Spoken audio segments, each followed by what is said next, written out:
Le rabbi fut profondément touché à la vue de la photo. Il la retourna, la déposa sur la table, puis il a écrit « Adoni Avizal, c'est-à-dire « Est-ce bien mon père de mémoire bénie ?» Accablé, tourmenté par les conditions carcérales difficiles et les interrogatoires éreintants des prisons soviétiques, il passa de longues journées à être transporté dans un train de prisonniers comme un criminel. Tous les recours et les demandes auprès des autorités n'ont pas suffi. Le tzaddik Mekoubal, Rabbi Levi Yitzhak Schneerson, grand rabbin de la ville de Dnipropetrovsk, fut exilé pour 5 ans en Asie centrale, au Kazakhstan. La terre de la ville de Chili au Kazakhstan ne s'est jamais asséchée. Il y avait constamment de la boue et des insectes. Les gens tremblaient de froid pendant les hivers difficiles et souffraient d'une chaleur suffocante pendant les longs étés. Beaucoup sont morts de paludisme. De misérables cabanes, faites en argile, leur servaient d'abri. La rabbinite Hana décida de se rendre à Chili avec pour objectif de faire tout ce qui est en son pouvoir afin que Rabbi Levi Yitzhak puisse poursuivre son œuvre. Elle fabriquait elle-même l'encre avec laquelle il écrivait son commentaire Torat Levi Yitzhak dans les marges du Zohar. Après 5 ans passés à Chili, ils furent autorisés à se déplacer à Almaty. Malgré le grand danger, le tzaddik continua d'œuvrer parmi les exilés. C'était un mercredi, Chaf Menachem Av, avant le coucher du soleil, l'âme de ce génie et tzaddik se sépara de son corps pur et s'éleva dans les cieux, retournant ainsi à sa source. Le lendemain, dans un triste cortège funèbre, les Juifs apeurés qui se trouvaient en exil accompagnèrent vers le repos éternel l'un des derniers chefs de la communauté juive décimée de l'Union soviétique.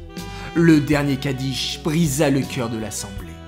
À cette époque trouble, même les funérailles d'un rabbin étaient considérées comme une manifestation illégale et ses participants étaient passibles de plusieurs années de prison pour avoir commis ce crime. Il a transmis la vie à tous les vivants, car un tzaddik vit par sa foi, par sa crainte de Dieu qui conduit à la vie et par les étincelles de la flamme de son amour pour Dieu. Today, 77 years following the passing of the great tzaddik, the Shluchim of the Rebbe continue the chain of Mesirus Nefesh. Et grâce aux 7 centres communautaires qui fédèrent la vaste activité de diffusion du judaïsme, de la Torah et des œuvres caritatives à travers le Kazakhstan.